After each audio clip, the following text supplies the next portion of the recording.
నాగార్జునసాగర్ ఆంజనేయ పుష్కర్ ఘాట్ వద్ద విషాదకర ఘటన చోటు చేసుకుంది. హైదరాబాద్ కూకట్పల్లికి చెందిన చైతన్య అనే విద్యార్థి స్నేహితులతో కలిసి నాగార్జునసాగర్ సందర్శనకొచ్చాడు.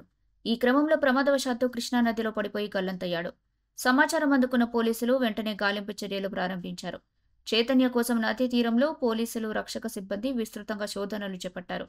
స్థానికులు కూడా గాలింపులో సహాయ సహకారాలు అందిస్తున్నారు. అయితే ఇంకా చైతన్య ఆచూకీ తెలియాల్సి ఉంది. నా పేరు శ్రీను నాయక్, నాగార్జునసాగర్ సర్కిల్ ఇన్స్పెక్టర్ని. ఈరోజు మధ్యాహ్నం సుమారు 2:45 గంటల సమయంలో మాకు 100 డయల్ సెంటర్ నుంచి ఇక్కడ ఆంజనేయ ఘాట్ దగ్గర ఒక బాబు డ్రౌనింగ్లో మునిగిపోయారని చెప్పి సమాచారం రాగా వెంటనే నేను విజయపురి టౌన్ ఎస్ఐ గారు ఆంజనేయ ఘాట్ దగ్గరికి వచ్చి పరిశీలించగా ఇక్కడ 6 మంది ఫ్రెండ్స్ కూకట్పల్లి నుంచి 2 బైక్లపై నాగార్జునసాగర్కి రావడం జరిగింది. ఇక్కడ పిల్లలు అందరు కలిసి ఈత కొడదామని చెప్పేసి ఒక 3 స్టెప్స్ కింది దిగడం జరిగింది.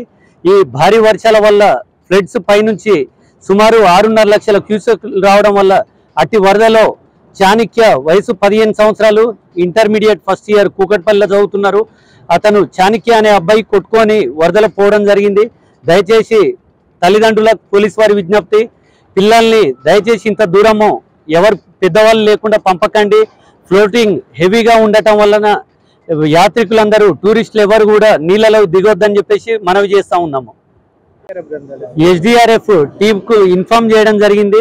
ఇప్పుడు వాళ్ళు ఒక ½ అన్ అవర్ 1 అవర్ లోపు రీచ్ అవుతారు. రీచ్ అయిన తర్వాత బాడీ మిస్సింగ్ పర్సన్ గురించి సెర్చ్ చేయడం జరుగుతుంది.